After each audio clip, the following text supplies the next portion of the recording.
A mouse took a stroll through the deep, dark wood. A fox saw the mouse, and the mouse looked good.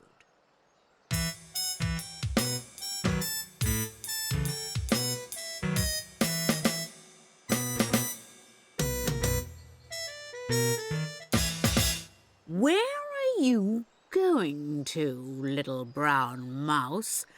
Come and have lunch in my underground house. It's terribly kind of you, Fox, but no. I'm going to have lunch with a Gruffalo. A Gruffalo? What's a Gruffalo? A Gruffalo